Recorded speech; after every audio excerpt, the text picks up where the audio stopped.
أسارير وجه صبيح تسر أسارير وجه صبيح. سورۃ التکویر ہے، انشاءاللہ ہم اس کو پڑھیں گے. اعوذ باللہ من الشیطان الرجیم، بسم اللہ الرحمن الرحیم. اذا الشمس کورت واذا النجوم انکدرت. اللہ رب العالمین یہاں پر دوبارہ قیامت کے حالات بیان کرنے کو جا رہے ہیں. اب قیامت کے حالات بیان کرنے میں دو چیزیں ہوتی ہیں، ایک تو نفخ اولا یعنی پہلی سور، اور ایک ہوتا ہے دوسرا سور.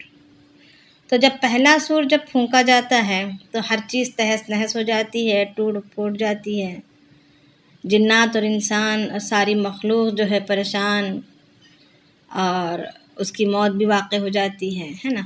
تو اب وہ پہلے سور کے کیفیات یہاں پر بتلائے جا رہے ہیں.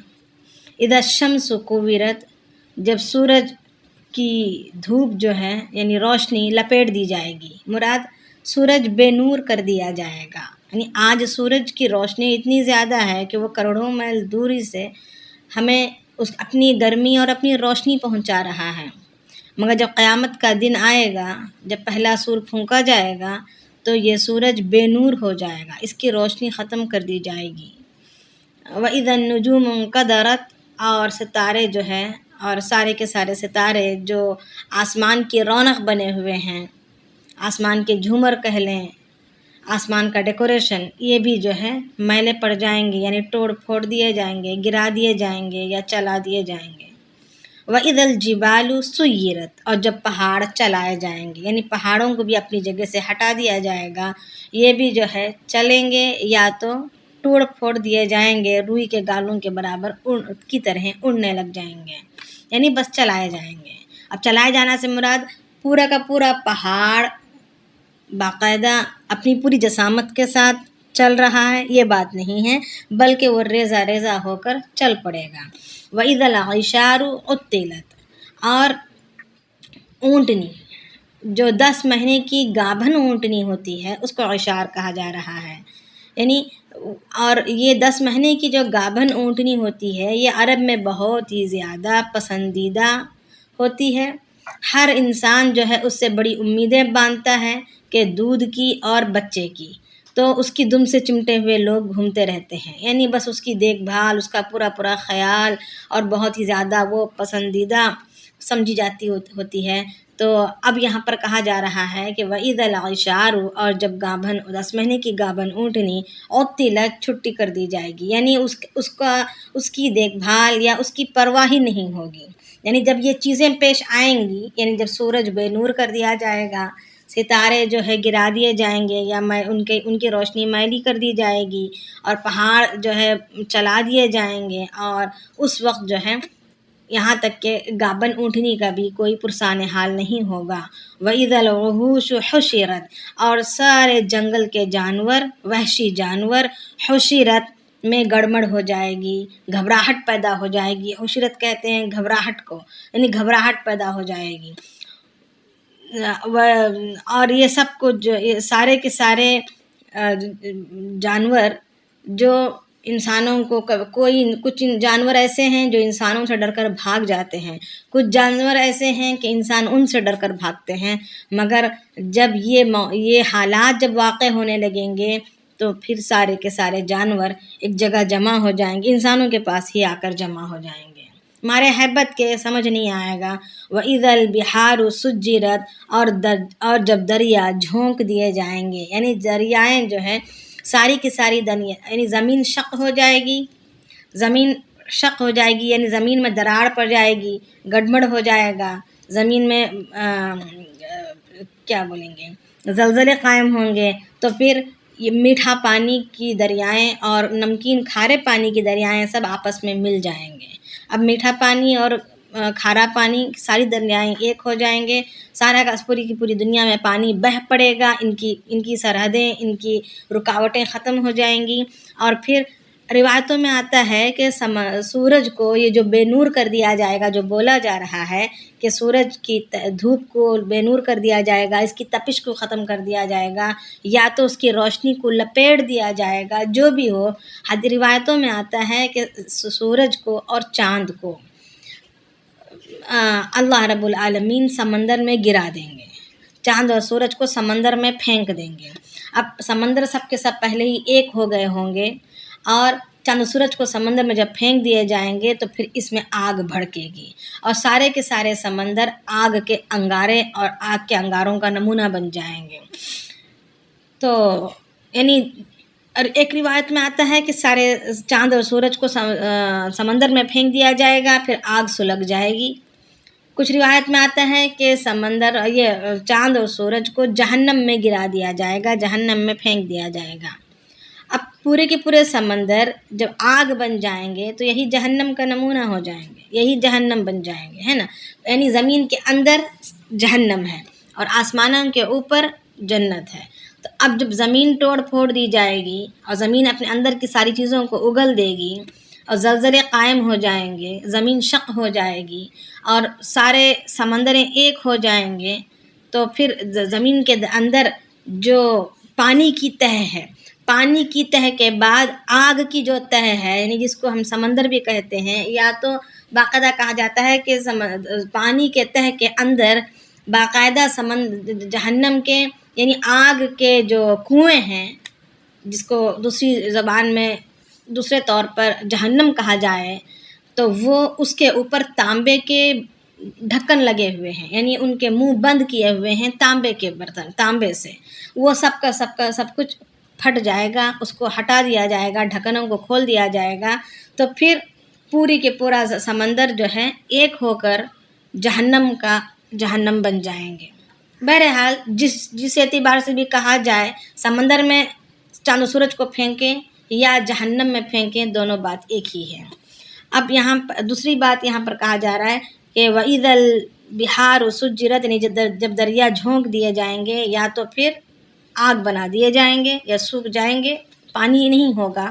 وَإِذَا النُّفُوسُ زُوِّجَتْ، اور اب یہاں تک جو وَإِذَا الْبِحَارُ سُجِّرَتْ تک، یعنی 6 آیتوں تک یہ جو ہے نفخہ اولا کے حالات ہیں، یعنی پہلے سور پھونکنے کے وقت کے حالات ہیں۔ اب دوسرا اب سب کا سب ختم ہو گیا ہے نا، زمین توڑ پھوڑ دی گئی، چاند و سورج ختم کر دیے گئے، ان کو جہنم کی آگ میں ڈال دیا گیا، جہنم بنا دیے گئے سارے سمندر کو، اور سب کے سب جانوروں میں گڑبڑ ہو گئی، سب پراگندگی کے عالم میں آ گئے، اور پھر ایک ہوا چلائی جائے گی جس سے موت واقع ہو جائے گی۔ تو روایتوں میں آتا ہے کہ ہر کسی کو ہر کسی کو جہنم میں اس وقت ڈال دیا جائے گا، یعنی ہر معبود کو جیسے چاند اور سورج ایک معبود ہے، یعنی اس کی عبادت کی جاتی ہے۔ کچھ قومیں چاند کی عبادت کرتے ہیں، کچھ قومیں سورج کی عبادت کرتے ہیں۔ صحابہ کرام رضی اللہ عنہم اجمعین نے اللہ کے نبی علیہ السلام سے پوچھا کہ اس چاند اور سورج کا کیا گناہ کہ ان کو جہنم میں پھینک دیا جا رہا ہے؟ تو اللہ کے نبی علیہ السلام نے فرمایا کہ ان کا گناہ کچھ نہیں، بس اس وجہ سے پھینکا جا رہا ہے کہ جن لوگوں نے ان کی عبادت کی، کل قیامت کے دن ہر معبود کو جہنم میں پھینک دیا جائے گا، تاکہ عبادت کرنے والوں کو پتہ چل جائے کہ یہ معبود نہیں تھے، یہ ایک مخلوق تھی، ہم غلطی پر تھے، ان کے معبود کو بھی پھینک دیا جائے گا اور ان عابدوں کو بھی، یعنی اس کی عبادت کرنے والوں کو بھی پھینک دیا جائے گا، سوائے مریم علیہ السلام اور حضرت عیسیٰ علیہ السلام کے، کیونکہ حضرت مریم علیہ السلام اور حضرت عیسیٰ علیہ السلام یہ راضی نہیں ہیں ان کی عبادت کے کرنے پر۔ عیسائی آج ان کی عبادت کرتے ہیں، مگر یہ ان کی ناراضگی کے ساتھ ہے، عیسیٰ علیہ السلام کو بالکل پسند نہیں، انہوں نے کہیں تعلیم نہیں دی، یا انہوں نے بالکل ذرہ برابر کے لیے بھی پسند نہیں کیا، اور نہ ہی کر رہے ہیں اور نہ آئندہ کریں گے ان کی عبادت کا کرنا، اور عیسیٰ علیہ السلام کے نام پر ان کو خدا ماننا یا ان کو خدا کا بیٹا کہنا، کوئی ذرا رتی برابر بھی یہ عیسیٰ علیہ السلام کو بالکل پسند نہیں، اور مریم علیہ السلام کا بھی یہی حال ہے۔ تو اگر خدا نہ خواستہ اگر یہ پسند کیے ہوتے تو ان کو بھی جہنم میں ڈال دیا گیا ہوتا، نعوذ باللہ، مگر اللہ کے نبی علیہ السلام نے فرمایا کہ انہوں نے رتی برابر پسند نہیں کیا تو وہ جہنم میں ڈالے نہیں جائیں گے۔ معبود مانے تو جاتے ہیں لوگوں کی نظر میں، کچھ قوموں کی نظر میں، مگر ان کو جہنم میں ڈالا نہیں جائے گا، کیونکہ وہ خدا کے نیک بندے ہیں۔ اور جو دوسری مخلوق ہے جیسے چاند اور سورج ہیں، اسی طریقے سے کافروں کے بنائے ہوئے من گھڑت جتنے بھی خدا ہیں سب ڈال دیے جائیں گے۔ اب نفخہ ثانی کے بعد یعنی دوسرے نفخے کے بعد کے احوال بیان کر رہے ہیں۔ اللہ رب العالمین فرماتے ہیں اِذَا النُّفُوسُ زُوِّجَتْ، جب جیوں کے سارے جانوں کے یعنی ہر جان کے سے مراد ہر جان کے جوڑے باندھے جائیں گے، ہر جان کے جوڑے بنا دیے جائیں گے، یعنی کل قیامت کے میدان میں حساب کتاب کے لیے جب جمع کر دیے جائیں گے تو الگ الگ گروہوں میں لوگوں کو بانٹ دیا جائے گا۔ تو یعنی ہر کوئی اپنی اپنی قوم کے تابع ہوگا یا اپنے اپنے خاندان کے ساتھ ہوگا۔ تب خاندان اور قوم، یہ کون سی قوم ہوگی، یہ کون سا خاندان ہوگا؟ اللہ کے نبی علیہ السلام نے فرمایا کہ نیکوکاروں کے ساتھ ہوں گے، بدکاروں کے ساتھ ہوں گے، کافروں کے ساتھ ہوں گے، یعنی ان کے اعمال کے حساب سے ان کا خاندان کا یہاں پر نام دیا گیا ہے، یعنی اعمال جس کے جیسے ہوں گے۔ روایتوں میں یہاں تک آتا ہے کہ اگر کوئی عابد ہے، اگر کوئی عالم ہے اور وہ اپنے علم کے حاصل کرنے میں اور علم کے پھیلانے میں لگا ہوا ہے تو سارے علماء کو ایک جگہ جمع کر دیا جائے گا۔ اور اگر کوئی عابد ہے تو عابد اور زاہد ہے، دنیا سے بے رخی اختیار کر کے، دنیا سے بیزارگی اختیار کر کے صرف عبادت میں لگنے والے کوئی ہیں تو سارے عابدوں اور زاہدوں کو ایک جگہ جمع کر دیا جائے گا۔ اسی طریقے سے اگر کوئی مجاہد ہے، کوئی اللہ کے راستے میں جہاد میں شرکت کرنے والا ہے، غازی ہے، تو اس کو ان ساروں کو ایک جگہ جمع کر دیا جائے گا، یعنی ایک جیسے اعمال والوں کا ایک جیسا ان کے ساتھ ان کو ایک ہی ساتھ ان کو اکٹھا کر دیا جائے گا۔ تو اب ایک منٹ،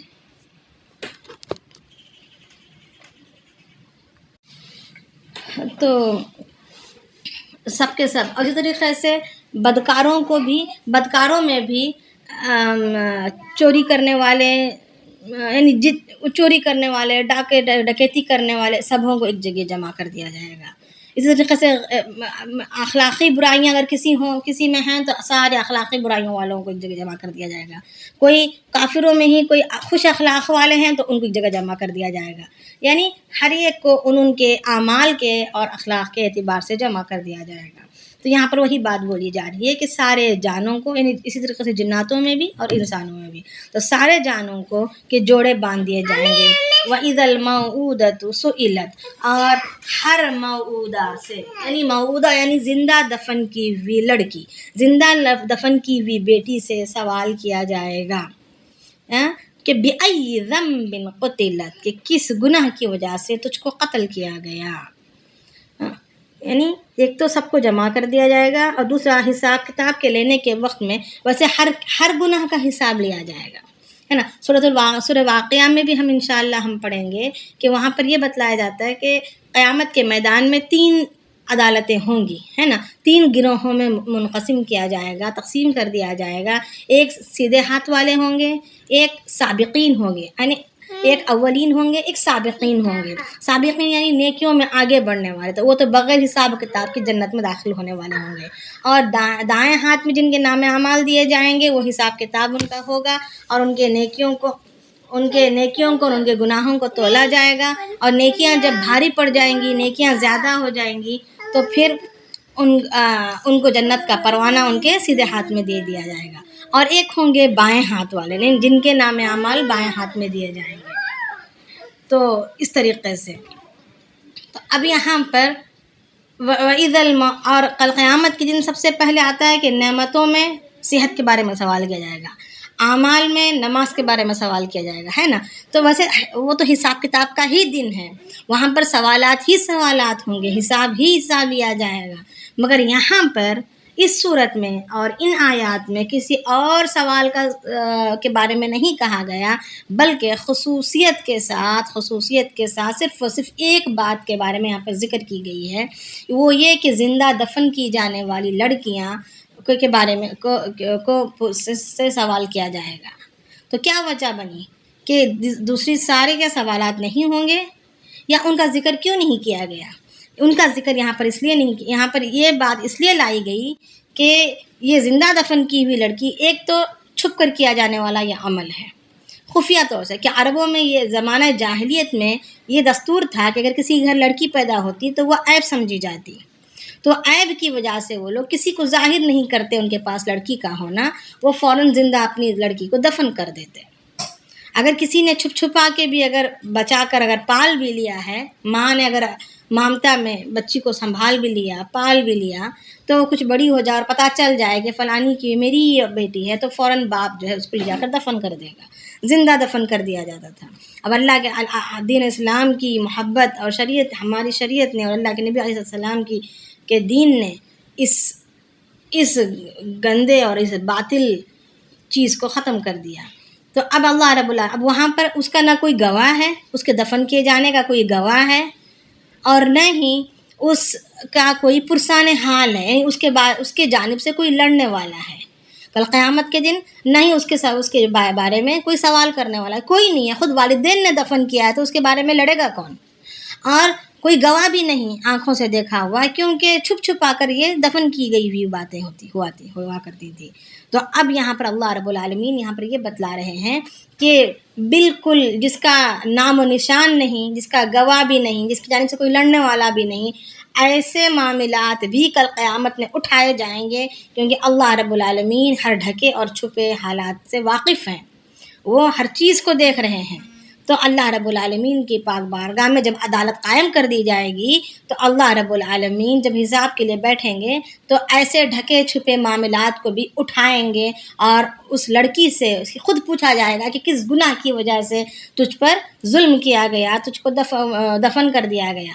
تو وہ یہی کہے گی، وہ لڑکی خود اپنی زبان سے اپنا معاملہ، اپنا حساب پوچھے گی کہ مجھے صرف اور صرف لڑکی ہونے کے ناطے مجھے دفن کیا گیا تھا۔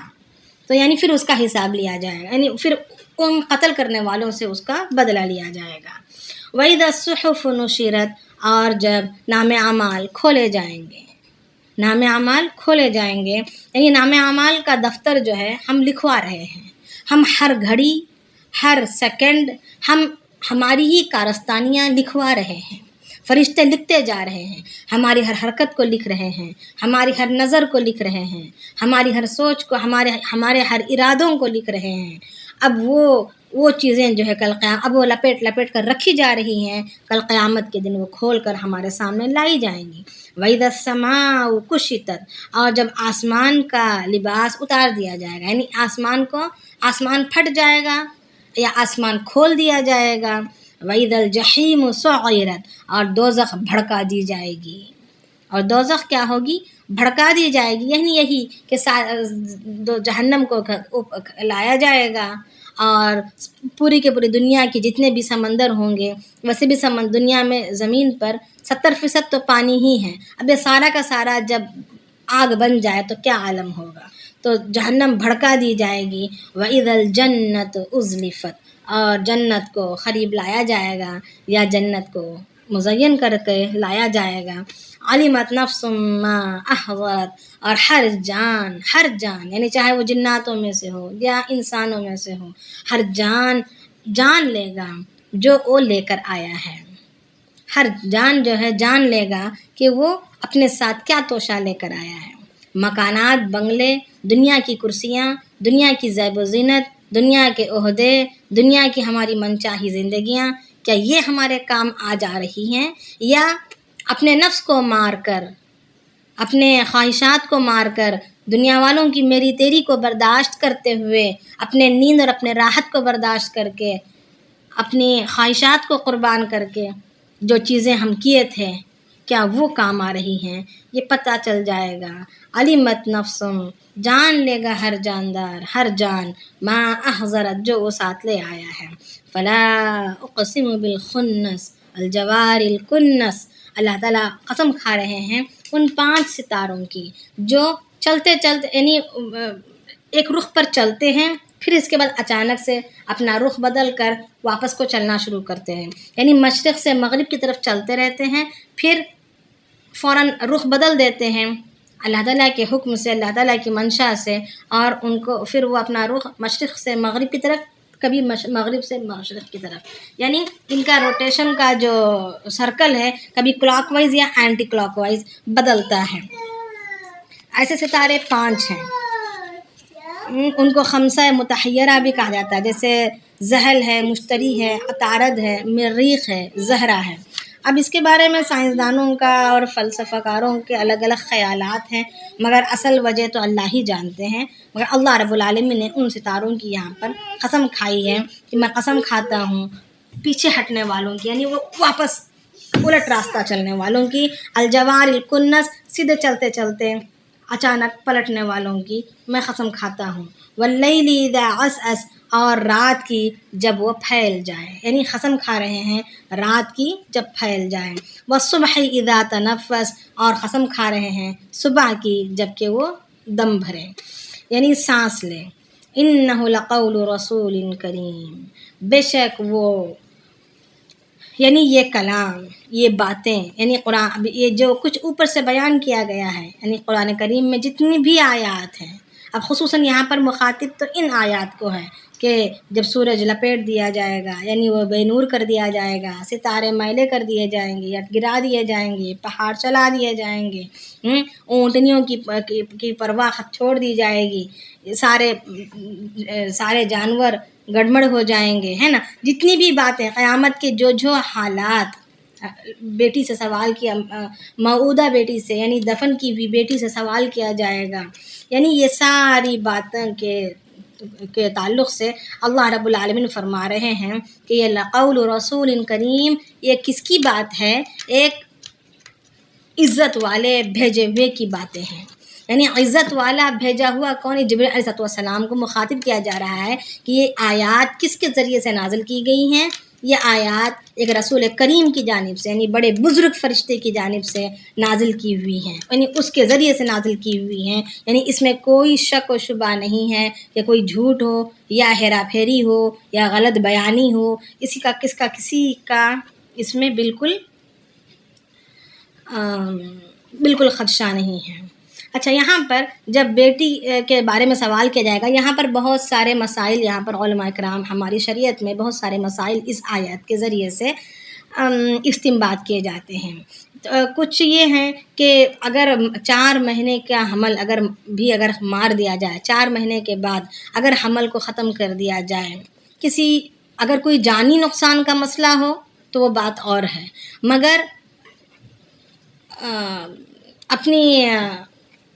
اپنے ہی کچھ بہانوں کی وجہ سے یا اپنی مرضی کی وجہ سے، اپنی خواہش کی بنیاد پر اگر مار دیا جائے حمل کو، تو وہ ایک جاندار کو، ایک زندہ جان کو، ایک انسان کو قتل کرنے کے برابر گناہ ہوگا، کہ اس کی دیت جو ہے ایک انسان کی دیت کے برابر، یعنی نصف، یعنی ایک غلام یا ایک اونٹ اس کو فدیے میں دینا پڑے گا اس گناہ کے ازالے کے لیے۔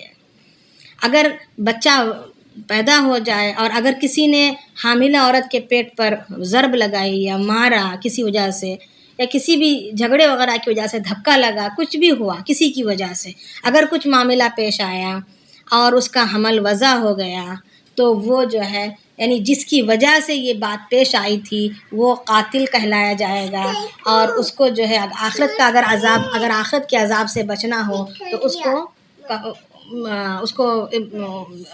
اس کا بدلہ دینا پڑے گا۔ اگر بچے کی ولادت ہو جائے اور وہ روئے، پھر اس کے بعد اس کی موت واقع ہو، تو ایک زندہ بڑے انسان کی دیت کے مطابق برابر پوری دیت دینی پڑے گی۔ تو یعنی ایک سوال ہے میرے یہاں پہ جی، آپ نے کہا 4 مہینے تک پروف کرتی ہے تو اس کے بعد گناہ ہوتا ہے، یہ جو 4 مہینے لے کر آتے ہیں ان کو گناہ نہیں ہوتا؟ جی، آپ کی آواز صاف نہیں آ رہی مجھے۔ میں نے کہا جو 4 مہینے سے پہلے کراتی ہیں ان کو گناہ نہیں ہوتا؟ ہاں، اس بات کی طرف میں خود آ رہی ہوں۔ اور اگر کسی نے 4 ماہ سے پہلے ہی اگر کسی نے یہ کیا تو یہ بھی ناپسندیدہ ہے اور یہ بھی گناہ کا ذریعہ ہے، یہ بھی گناہ ہی ہے۔ مگر دیت کے اعتبار سے ایک بڑے جان کو قتل کرنے کی جو دیت ہوگی ویسی دیت یہاں پر عائد نہیں ہوگی، مگر بندہ گنہگار ضرور ہوگا، وہ اس کا گناہ آخرت میں بھگتے گا، مگر دیت نہیں ہوگی بس۔ اس لیے کہ دیت اس لیے نہیں کہ اس میں ابھی روح نہیں پڑی، اور گنہگار اس لیے ہوگا کہ وہ نطفہ جاندار تھا، اسی وجہ سے اس میں نشو نمائی، اس میں پرورش وہ پا رہا تھا، اس کا ایک پروسیس جو بھی چل رہا تھا وہ جاندار ہونے ہی کی وجہ سے تھا، اگرچہ کہ باقاعدہ باضابطہ اس میں روح نہیں آئی تھی، مگر جاندار تو ضرور تھا، جاندار تھا تبھی تو وہ پروسیس میں آ رہا تھا، اس کی پرورش ہو رہی تھی، وہ ترقی کر رہا تھا اپنے منازل میں، تو اس کی وجہ سے اس کو وہ گنہگار ضرور ہوگا۔ ہاں، اگر کوئی عمل ہونے سے پہلے ہی اگر کوئی احتیاط کر لیں، جیسے عزل ہے، اگر کوئی احتیاط کر لیں تو اللہ کے نبی علیہ السلام سے کسی نے پوچھا کہ عزل کے بارے میں، تو اللہ کے نبی علیہ السلام خاموش رہے۔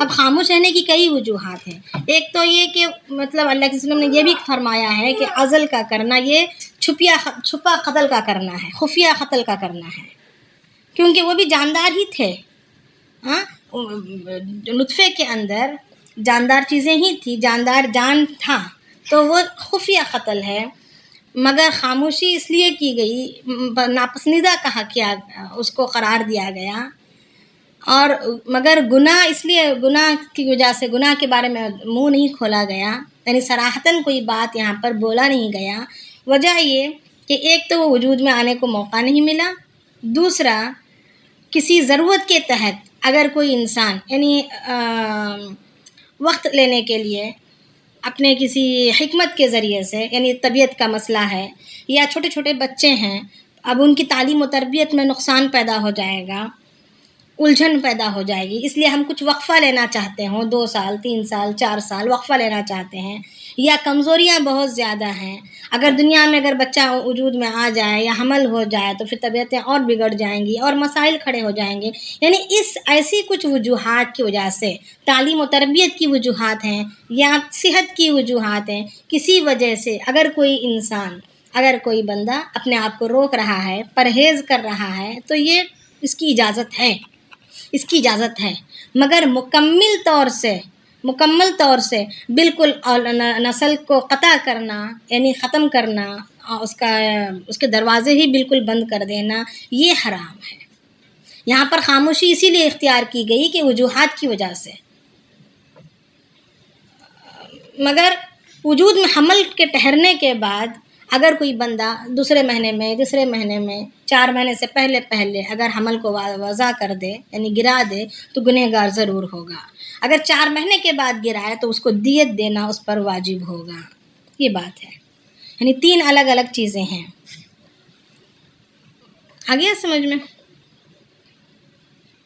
اگر 4 مہینے کے بعد گرانے سے کیا کرنا چاہیے؟ دیت دینا پڑے گا، یعنی اگر اس کو جو ہے وہ مفتیوں سے پوچھیں گے تو زیادہ اچھا ہے، ویسے احادیث میں جو ہے 1 غلام یا 1 اونٹ اس طریقے سے، اب اس دور کے اعتبار سے کیا دیت دینی پڑے گی، وہ اس دور کے حساب سے پوچھ لینا مناسب ہے، مفتیوں سے پوچھ لینا مناسب ہے، مگر دیت دینی پڑے گی۔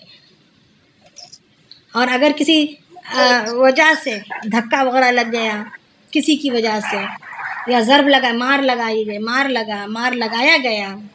مارا گیا حاملہ عورت کو، اور اس کی وجہ سے وہ حمل وضع ہوا، تو گنہگار عورت نہیں ہوگی، کیونکہ اس کی کوئی مرضی نہیں تھی، وہ ذریعہ نہیں بنی تھی، بلکہ جس نے یہ کام کیا ہے اس کو وہ گنہگار ہوگا، اور اس کے ذمے یہ واجب ہوگا دیت کا دینا۔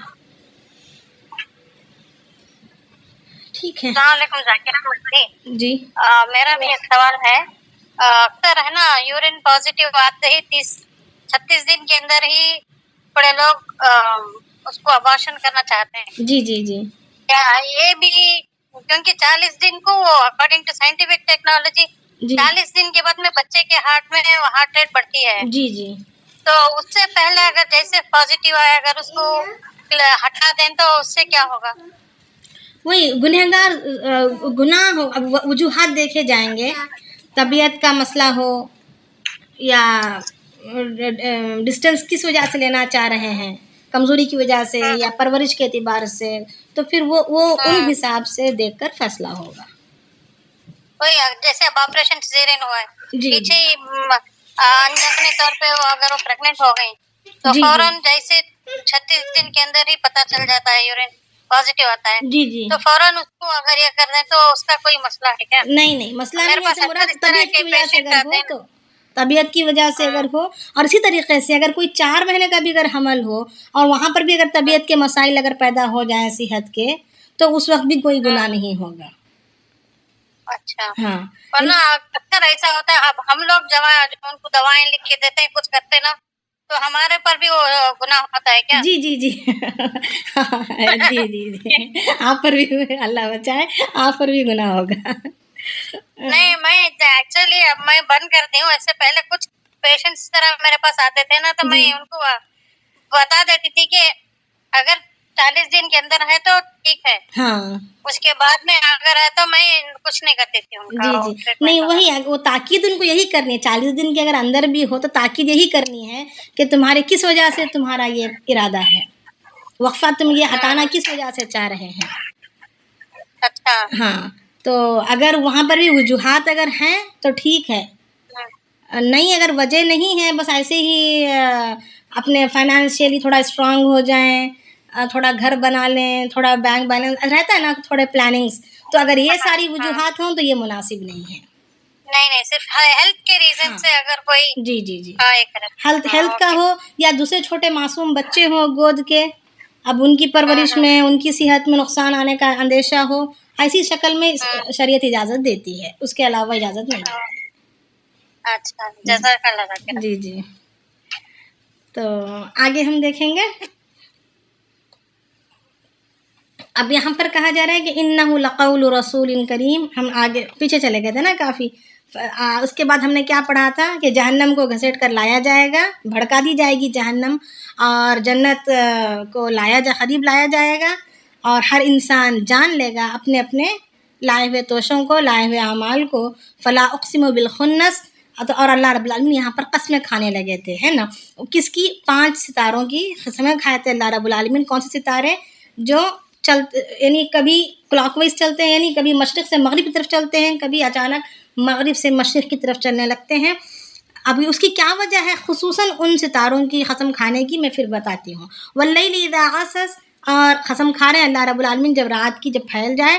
والصبح اذا تنفس. اور جب صبح کی جب وہ سانس لے یا دم بھرے، یا تو پھر یعنی اچھی طریقے سے روشن ہو جائے، یعنی پورے نور کے ساتھ نمودار ہو جائے صبح. انہ لقول رسول کریم. بے شک یہ جو قول ہے، یعنی یہ جو باتیں بیان کی جا رہی ہیں، جو آیات بیان کیے جا رہے ہیں، یا جو باتیں ہمیں سمجھائی گئی ہیں، یہ رسول کریم، رسول کریم کی جانب سے ہیں. یعنی رسول کریم یہاں پر جبریل علیہ السلام کو بولا جا رہا ہے. اب ان کی پہچان دلائی جا رہی ہے. جبریل علیہ السلام کون ہیں؟ یہ کیسے فرشتے ہیں؟ ان کے بارے میں کچھ جانتے ہیں کوئی؟ اگر کوئی جانتے ہیں تو ذرا بتا دیں جلدی سے. جبریل علیہ السلام کون ہیں، کیا ہیں، کیسے ہیں؟ جبریل السلام کا تو بہت ذکر وہی لانے والے. جی وہی لانے والے فرشتے. ہاں وہی لانے والے فرشتے ہیں. وہی لانے والے فرشتے ہیں، وہ تو ہے ہی ہے. اس کے علاوہ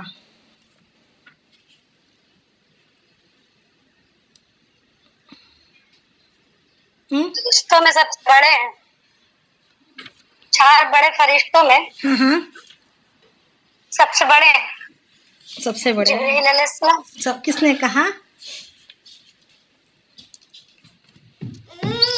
سنے سے پڑھے تھے. اچھا نہیں، جبریل علیہ السلام سے بڑے حضرت اسرافیل علیہ السلام ہیں. آیا سمجھ میں؟ یعنی جسامت میں یعنی جسم کے اعتبار سے زیادہ بڑے ہاں حضرت اسرافیل علیہ السلام ہیں. اور کوئی کچھ جانتے ہیں؟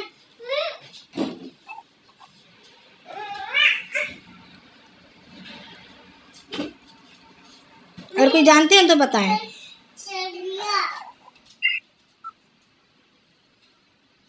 نہیں جانتے. ٹھیک ہے.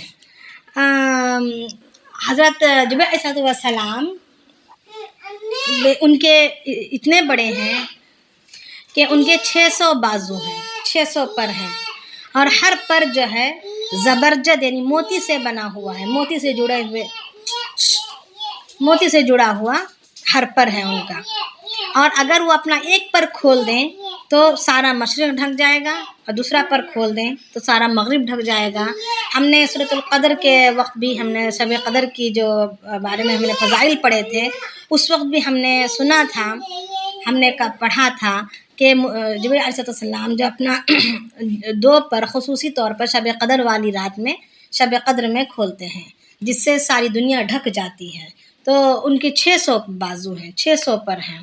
اور جبرائیل علیہ السلام کے دونوں مونڈھوں کے درمیان یعنی دونوں مونڈھوں کے درمیان کا فاصلہ تیز رفتار پرندہ جو بہت ہی زیادہ تیزی سے پرواز کرنے والا، اڑان بھرنے والا، سب سے تیز رفتار پرندہ، اور آخرت کی مسافت کے اعتبار سے، آخرت کی رفتار کے اعتبار سے 500 سال کا فاصلہ ہے. ایک کندھے سے دوسرے کندھے کے درمیان کا فاصلہ کتنا ہے؟ 500 سال تک. اگر کوئی پرندہ، تیز رفتار والا پرندہ 500 سال تک مسلسل بغیر بیٹھے اگر پرواز کرے گا، اڑان بھرے گا، تو کس دوری تک جا کر پہنچے گا؟ اتنا زیادہ فاصلہ صرف ایک کندھے سے لے کر ان کے دوسرے کندھے تک ہے. جب ایک دفعہ اللہ کے نبی علیہ السلام نے خواہش ظاہر کی جبرائیل علیہ السلام سے کہ میں جو ہے آپ کو دیکھنا چاہتا ہوں اپنی اصلی شکل میں، اس لیے کہ جبرائیل علیہ السلام جب بھی اللہ کے نبی علیہ السلام کے پاس وحی لے کر آتے تو حضرت وحی قلبی رضی اللہ تعالیٰ عنہ کی شکل میں آتے. بڑے خوبصورت صحابی تھے تو ان کی شکل میں آیا کرتے تھے. اور اللہ کے نبی علیہ السلام جب بھی جبرائیل علیہ السلام کو دیکھتے تو ان کا دیکھنا کیسا ہوتا کہ کوئی انسان اپنے ایک دوست کو ایک ہلکے سے جالی دار پردے کے پیچھے سے دیکھ رہا ہو، جالی کے پیچھے سے دیکھ رہا ہو، یعنی وہ ہلکا سا بلر ہوتا تھا. اب اللہ کے نبی علیہ السلام کو ایک خواہش تھی کہ ان کی اصل شکل میں دیکھیں، تو اللہ کے نبی علیہ السلام نے اپنی پوری حیات مبارکہ میں صرف 2 مرتبہ جبرائیل علیہ السلام کو ان کی اصلی شکل میں دیکھا ہے. ایک مرتبہ جب کہ اللہ کے نبی علیہ السلام نے خواہش ظاہر کی تھی، اس وقت روایتوں میں آتا ہے کہ اللہ کے نبی علیہ السلام نے جبرائیل علیہ السلام سے مطالبہ کیا کہ مجھے آپ اپنی اصلی صورت دکھائیں. تو جبرائیل علیہ السلام نے عرض کیا کہ آپ برداشت نہیں کر سکیں گے. آپ نے فرمایا میری خواہش ہے کہ آپ دکھائیں مجھے. تو جبرائیل علیہ السلام نے ایک چاندنی رات میں جب حضور صلی اللہ علیہ وسلم اپنی جائے نماز کی طرف تشریف لے جا رہے تھے رات کے وقت، تو جبرائیل علیہ السلام اپنی اصلی شکل میں آئے. تو جب آپ صلی اللہ علیہ وسلم نے ان کو دیکھا جبرائیل علیہ السلام کو، تو نبی صلی اللہ علیہ وسلم بے ہوش ہو کر گر گئے. پھر جب ہوش آیا اللہ کے نبی علیہ السلام کو، تو جبرائیل علیہ السلام نے آپ صلی اللہ علیہ وسلم کو سہارا دیا ہوا تھا اور اپنا ایک ہاتھ آپ کے سینے پر رکھا ہوا تھا، اور آپ صلی اللہ علیہ وسلم اور دوسرا ہاتھ آپ کے دونوں کندھوں کے درمیان ایسے پکڑا ہوا تھا، یعنی سہارا دے کر، ایک ہاتھ سینے پر اور ایک ہاتھ کندھوں کے پیچھے دے کر سہارا دیے ہوئے تھے. اور جب نبی صلی اللہ علیہ وسلم جب ہوش میں آئے تو نبی صلی اللہ علیہ وسلم نے فرمایا کہ میں نے ساری مخلوق میں آپ کی جیسی مخلوق کبھی نہیں دیکھی.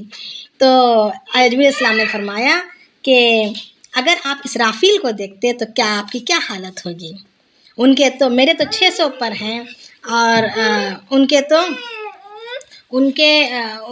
تو 12 پر ہیں، مگر ان کے ایک پر سے سارا مشرق اور مغرب یعنی سب کچھ ڈھک جاتا ہے، اور اللہ کا عرش ان کے کندھے پر ہے. یعنی اسرافیل علیہ السلام سیدھے عرش کے نیچے ان کا قیام ہے، اور حضرت اسرافیل علیہ السلام کے اور عرش کے درمیان روایتوں میں آتا ہے کہ 500 سال کا فاصلہ ہے، اور 70 پردے نور کے ان کے درمیان موجود ہیں. یعنی سب سے زیادہ قریب اللہ تعالیٰ کے قریب جو فرشتہ ہے، یعنی ان کے پوزیشن کے اعتبار سے، یعنی رتبے کے اعتبار سے نہیں، بلکہ کیا بولیں گے، ان کے رہنے سہنے کی جگہ کے اعتبار سے، ان کے قیام کے اعتبار سے، ان کے مکان کے اعتبار سے وہ حضرت اسرافیل علیہ السلام ہیں. تو اور اللہ تعالیٰ کی عظمت جب اور یہ جو فرشتے ہیں اسرافیل علیہ السلام، جب اللہ تعالیٰ کا جب کوئی حکم نازل ہوتا ہے تو اللہ تعالیٰ کے حکم کی وجہ سے مارے حیبت کے، اللہ تعالیٰ کی حیبت کی وجہ سے ایک دم اپنے آپ کو سکڑ کر چھوٹے سے پرندے کے برابر، چھوٹے سے چڑیا کے برابر ہو جاتے ہیں. اور یہ اللہ تعالیٰ کے عرش کے بالکل سیدھے عرش کے اٹھانے والے فرشتوں میں سے ہیں. تو اور اللہ حضرت جبرائیل علیہ السلام کے بارے میں آتا ہے کہ سب سے بہت ہی زیادہ میٹھا بات بولنے والے ہیں، مگر فیصلے بڑے سخت کرنے والے ہیں. یہودیوں کے پاس اور عیسائیوں کے درمیان یہ بات مشہور تھی کہ جبرائیل علیہ السلام عذاب کے فرشتے ہیں، کیونکہ جو بھی اللہ تعالیٰ کا حکم ہوتا وہ عذاب کا یہی لایا کرتے تھے. پہلے عذاب کے فرشتے کے نام سے مشہور تھے، مگر جب اللہ کے نبی علیہ السلام پر جب قرآن نازل ہونے لگی تو ہمارے درمیان یہ عذاب کے فرشتے نہیں بلکہ وحی کے فرشتوں سے مشہور ہیں، جیسا ابھی بہن نے بتایا کہ وحی لانے والے فرشتے. تو یہ ہمارے درمیان یہ وحی کے فرشتے کے نام سے مشہور ہیں، مگر یہودیوں اور عیسائیوں کے درمیان، پچھلے نبیوں کے سرکش قوموں کے درمیان یہ عذاب کے فرشتے کے نام سے مشہور تھے. تو اللہ کے حضرت اسرافیل علیہ السلام تھوڑا نرمی کرنے والے، مگر جبرائیل علیہ السلام تھوڑا سختی کرنے والے فرشتے، یعنی ان کے ذمہ اللہ رب العالمین احکامات دیتے تھے جو کر گزرنے کے ہوتے تھے. اور ایک دوسری بات یہ کہ جب اللہ رب العالمین اگر کوئی نیک بندہ کوئی اب نیکی کرتا ہے، نیک بندہ سے مراد اب کوئی نیک بندہ آسمان سے اترا ہوا نہیں ہوتا بلکہ ہم ہی کو نیک بننا پڑتا ہے. تو ہم میں کا اگر کوئی اللہ کرے ہم میں کا اگر کوئی نیکیوں میں سبقت کرنے لگتے ہیں اور نیکیوں میں آگے بڑھنے لگتے ہیں، اپنی زندگیوں کو بدل دیتے ہیں، تو اللہ رب العالمین اپنے پاک بارگاہ میں جبرائیل علیہ السلام کے پاس اپنی پاک بارگاہ میں اس کا چرچا کرتے ہیں کہ فلاں کی بیٹی فلاں یا فلاں کا بیٹا فلاں، باپ کے نام کے ساتھ اس کو یاد کیا جاتا ہے، تذکرہ کیا جاتا ہے، چرچا کیا جاتا ہے. تو حضرت جبرائیل علیہ السلام اس چرچے کو سنتے ہیں تو اسرافیل علیہ السلام پوچھتے ہیں کہ اللہ رب العالمین کیا فرما رہے تھے. تو اسرافیل علیہ السلام سے جبرائیل علیہ السلام بتلاتے ہیں کہ زمین میں فلاں کا بیٹا فلاں یا فلاں کی بیٹی فلاں نے اپنی زندگی بدل دی ہے، اس کے یہ اعمال ہو رہے ہیں، اس کی یہ نیکیاں ہو رہی ہیں. تو اللہ رب العالمین نے اسی کا تذکرہ کر رہے تھے. تو پھر اسرافیل علیہ السلام کے ارد گرد کے فرشتے پھر اسرافیل علیہ السلام سے پوچھتے ہیں کہ جبرائیل علیہ السلام کیا فرما رہے تھے. یعنی اس طریقے سے یہ بات پھیلتے زمین تک آتی ہے، اور زمین میں بھی یہ بات پھیل جاتی ہے کہ فلاں کا بیٹا فلاں یا فلاں کی بیٹی فلاں اپنی زندگی کو بدل دیا ہے، نیکیوں میں آگے بڑھ رہے ہیں، ان کی نیکیوں کے بارے میں. یعنی پھر زمین میں بھی اللہ رب العالمین اس کے مطابق فیصلے کرنے لگتے ہیں، یعنی ہر ایک کے دلوں میں محبت، یعنی یہ چیزیں پھیلتی چلی جاتی ہیں. اسی طریقے سے اگر کسی گنہگار کی بھی چرچا کیا جاتا ہے تو گنہگار کا بھی چرچا کیا جاتا ہے اور وہ باتیں بھی پھیلتی جاتی ہیں، اسی طریقے سے زمین تک آ جاتی ہیں ساری، یعنی نیوز پہنچ جاتی ہے زمین تک. اور دوسری بات یہ کہ جبرائیل علیہ السلام یہاں پر قرآن شریف میں ہی آیت آگے آ رہی ہے کہ یہ کون ہے، یہ ذی قوت عند ذی العرش مکین، یہ بڑے قوت والے فرشتے ہیں، اپنے رب کے پاس بڑے درجہ پانے والے فرشتے ہیں. یعنی ایک تو قوت والے ہیں، بڑی طاقت والے ہیں، اور ذی العرش مکین، اور عرش کے مالک کے پاس یہ درجہ پانے والے یعنی ایک پوزیشن پائے ہوئے فرشتے ہیں. مطاع ثم امین، اور یہ سب کے مانے ہوئے ہیں، یعنی ہر کوئی ان کو فالو کرتا ہے، ہر کوئی ان کے آرڈرز کو لیتا ہے، ہر ایک کو یہ آرڈر دیتے ہیں. یعنی آسمانوں پر ہر فرشتہ ان کی آرڈرز لیتا ہے. مطاع ثم امین، اور وہ وہاں کا معتبر ہے، یعنی آسمان والوں کی سلطنت میں، آسمان کی بادشاہت میں ان کا مانا جاتا ہے اور ان کا اعتبار کیا جاتا ہے. یعنی اب اس کی جیسے سورہ بنی اسرائیل میں انشاءاللہ ہم پڑھیں گے کہ جب اللہ کے نبی علیہ السلام کو جب معراج کا سفر کروایا گیا تو اللہ کے نبی علیہ السلام کو لے کر جبرائیل علیہ السلام جب پہلے آسمان پر پہنچے تو آسمان کے دروازوں کو کھٹکھٹایا تو اندر سے پوچھا گیا کہ کون ہے، تو جواب میں آیا کہ میں جبرائیل ہوں. ساتھ میں کون ہے؟ تو جواب میں جبرائیل السلام نے فرمایا کہ میرے ساتھ محمد بن عبداللہ ہیں. تو یعنی اور دروازہ کھولنے کی ان کو کا حکم دیا تو دروازہ ان کے حکم پر کھولا گیا. اسی طریقے سے یعنی کوئی بھی حکم ہو جبرائیل علیہ السلام کا سارے آسمان کے فرشتوں کو لینا پڑتا ہے اور وہ لیتے ہیں. وما صاحبکم بمجنون، اب یہاں پر ایک تو کیا ہے لانے والے فرشتے کی کیفیت ان کا رتبہ اور ان کی قبولیت بتائی گئی۔ اب آگے اللہ رب العالمین کس پر لایا گیا، یہ قرآن کس پر لایا گیا ان کے بارے میں بتلا رہے ہیں کہ کس پر لایا گیا، اب ان کی کیا کیفیت ہے، وہ کون ہے، وہ کیسے معزز و مکرم ہے، ان کے بارے میں بتلایا جا رہا ہے۔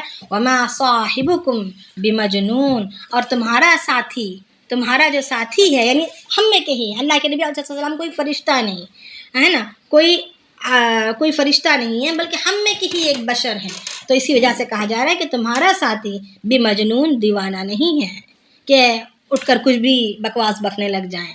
یعنی یہ آیتیں، اوپر کی آیتیں، یہ بکواس نہیں ہیں، یہ جو حالات بیان کیے جا رہے ہیں، جو آگاہ کیا جا رہا ہے پیشن گوئی سے، یہ کوئی بکواس نہیں ہے، تمہارا ساتھی کوئی دیوانہ نہیں ہے۔ وَلَقَدْ رَآهُ بِالْأُفُقِ الْمُبِينِ، اور اس نے تو بذات خود اپنی آنکھوں سے آسمان کے کنارے پر اس فرشتے کو دیکھا ہے۔ کس فرشتے کو؟ لانے والے فرشتے کو۔ وَمَا هُوَ عَلَى الْغَيْبِ بِضَنِينٍ، اور یہ غیب کی باتیں بتانے میں کون سا؟ افق مبین پر، یعنی آسمان کے کھلے کنارے پر جو فرشتہ نظر آیا ہمارے ساتھی کو، وما صاحبکم، جو پاگل نہیں ہے، اس ساتھی کو جو فرشتہ نظر آیا، ما هو علی الغیب بضنین، وہ غیب کی باتوں کو بتلانے میں کنجوس نہیں ہے کہ کچھ چھپا رہا ہو، کچھ بتا رہا ہو، ایسا نہیں ہے، بلکہ وہ امانت دار ہے۔ وہ اطاعت، اس کے تو وہ اللہ تعالیٰ کے پاک بارگاہ میں، عرش کے مالک کے نزدیک وہ ایک بڑے مرتبے والا ہے۔ وما هو بقول شیطان الرجیم، اور یہ کہا ہوا، اور یہ کسی شیطان کا، مردود شیطان کی بولی ہوئی بکواس نہیں ہے، بولی ہوئی باتیں نہیں ہیں۔ فَأَيْنَ تَذْهَبُونَ، تو تم کہاں بھاگے جا رہے ہو؟ اتنا سب کچھ ہونے کے باوجود، یعنی لانے والا فرشتہ بہت ہی معتبر، بہت ہی زیادہ معظم و مکرم، اور جس پر لایا گیا وہ کوئی پاگل وغیرہ نہیں، بلکہ اس نے تو اپنی آنکھوں سے اس فرشتے کو دیکھا ہے، اور وہ باقاعدہ پوری صفات والا، پوری قابلیت اور صلاحیت والے ساتھی ہے تمہارا۔ تو اتنا سب کچھ ہونے کے باوجود تم کہاں بھاگے جا رہے ہو؟ ان ہوا الا ذکر للعالمین، یہ تو ایک نصیحت ہے سارے جہاں والوں کے لیے۔ کون سی چیزیں نصیحت ہیں؟ اللہ کے احکامات، اللہ کی آیتیں، قیامت کے حالات، قیامت کی دن میں جو پیش آنے والے معاملے ہیں، وہ معاملات، یہ ایک نصیحت ہے تاکہ تم ڈر کر چلو، بچ کر چلو، اور اس دن کامیاب ہو جاؤ۔ لمن شاء منکم ان یستقیم، تم میں سے جو کوئی چاہے سیدھا راستہ اختیار کر لے۔ نصیحت سامنے بیان کر دی گئی، حالات بیان کر دیے گئے، معاملات سمجھا دیے گئے، اور کون لا رہا ہے، کس پر لا رہا ہے، اس کو بھی واضح طور پر بتلا دیا گیا۔ اس کے باوجود تم کہاں بھاگے جا رہے ہو؟ منمانی زندگی کی طرف، غیروں کی زندگی کی طرف، یا کسی اور طرف؟ یہ تو نصیحت ہے سارے جہاں والوں کے لیے۔ لمن شاء منکم ان یستقیم، تم میں جو کوئی چلنا چاہے سیدھے راستے پر۔ وما تشاءون الا ان یشاء اللہ رب العالمین۔ اور اب بات یہاں پر ایک یہ ہوتی ہے کہ تو پھر جس کسی پر بھی یہ قرآن نازل ہوئی ہو، ہر سننے والا اب سیدھے راستے پر چلنا ہوگا، ہر سننے والا سیدھے راستے پر چل پڑنا ہے، مگر یہ بات تو ہوتی نہیں۔ ہر قرآن کا پڑھنے والا اس پر عمل نہیں کرتا، ہر قرآن کا سننے والا، ہر مسلمان چلتا نہیں ہے۔ وجہ کیا ہے؟ اللہ رب العالمین یہاں پر فرما رہے ہیں وَمَا تَشَاءُونَ، اور تم تبھی چاہتے ہو إِلَّا أَن يَشَاءَ اللَّهُ رَبُّ الْعَالَمِينَ، جبکہ اللہ چاہے جو سارے جہانوں کا مالک ہے۔ یعنی اللہ تعالیٰ بھی بندے کو اسی وقت ہدایت دیتے ہیں اور سیدھے راستے کی طرف رہبری کرتے ہیں جب بندے کے دل کے اندر تڑپ ہو، جب بندے کے دل کے اندر خوف ہو، جب اس کے اندر کوشش ہو، تو پھر اللہ رب العالمین اس کے لیے ہدایت کو چاہتے ہیں اور ہدایت دیتے ہیں۔ یہ یہاں پر بتلایا جا رہا ہے۔ تو اب یہاں پر اللہ رب العالمین نے قسم کھائی، فلا اقسم بالخنس الجوار الکنس، کہ پیچھے قسم کھاتا ہوں میں پیچھے ہٹ جانے والوں کی، یعنی چلتے چلتے وہ راستے میں پیچھے کو ہٹ جانے والے، سیدھے چلتے چلتے آگے کی طرف چلتے چلتے پیچھے کو ہٹ جانا، یعنی یہ 5 ستاروں کی۔ یہ اس وجہ سے تھا کہ وحی کا جو فرشتے ہیں جبریل علیہ السلام، وہ لے کر آتے تھے پھر چلے جاتے تھے۔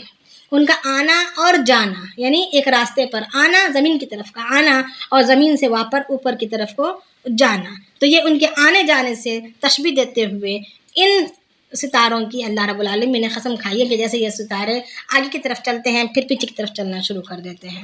واللیل اذا عسعس والصبح اذا تنفس، اور قسم کھائے ہیں رات کی جب وہ پھیل جائے، اور قسم کھائے ہیں جب دن کی جب وہ اچھی طریقے سے روشن ہو جائے. یعنی یہ قرآن جب آنے لگا تو پھر جو دنیا میں جو تاریکی تھی، بے دینی کی جو ظلمت تھی، بے دینی کا جو اندھیرا تھا، وہ ختم ہو کر روشنی صبح، یعنی تیز روشنی جو صبح کی پوری صبح کی واضح روشنی آ گئی. اسی طریقے سے نور آ گیا، یعنی ظلمت ختم ہوئی، بے دینی کی جہالت کی ظلمت ختم ہوئی، اور اللہ ایمان کا نور آ گیا.